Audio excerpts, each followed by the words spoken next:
నిన్నే పెళ్లాడతా తీయని మాటలతో 78 లక్షలు కాజేశారు.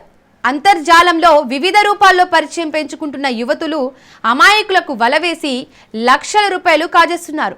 విజయవాడకు సమీపంలోని 2 యువకులను ఒకే తరహాలో మోసం చేశారు. ధనవంతులను లక్ష్యంగా చేసుకొని సరికొత్త రూపంలో జరుగుతున్న ఈ నేరాలు నగరవాసులను భయాందోళనకు గురి చేస్తున్నాయి. ఆన్లైన్లో పరిచయమైన యువతులు మాయ మాటలతో మభ్యం పరుస్తారు. 2-3 నెలల పాటు మాట్లాడతారు. కుటుంబ వ్యవహారాలు సమాచారం తెలియజేస్తారు. తర్వాత నెమ్మదిగా మీరే లోకం అన్నట్లు వ్యవహరిస్తారు. ఇద్దరం కలిసి వ్యాపారం చేద్దామని నమ్మిస్తారు. తర్వాత నుండి పెట్టుబడుల పేరుతో డబ్బులు వసూలు చేస్తారు. కానూరు వైద్యుడిని, చైనాలో ఉంటున్న నూజివీడు యువకుడిని ఇదే తరహాలో మోసం చేశారు. ఆన్లైన్లో పరిచయమైన వారు కలిసి వ్యాపారం చేద్దామంటే కాస్తంత ఆలోచించాలని పోలీసులు చెబుతున్నారు. ముక్కు మొహం తెలియని వారు వ్యాపారం పేరుతో లక్షలు పంపమంటే అస్సలు నమ్మవద్దంటున్నారు.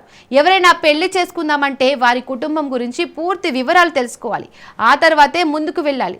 పెళ్లికి ముందే వ్యాపారాల పేరుతో అపరిచితులను నమ్మి మోసపోవద్దని హెచ్చరిస్తున్నారు.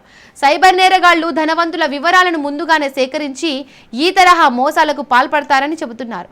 ఒక్కోసారి పురుషులే మహిళల వాయిస్ చేంజర్తో గొంతు మార్చి మాట్లాడుతుంటారని, ఇతరుల ఫోటోలను తమ ఫోటోలుగా నమ్మించి మోసం చేస్తారని, ఇలాంటి వారితో అప్రమత్తంగా ఉండాలని పోలీసులు కోరుతున్నారు.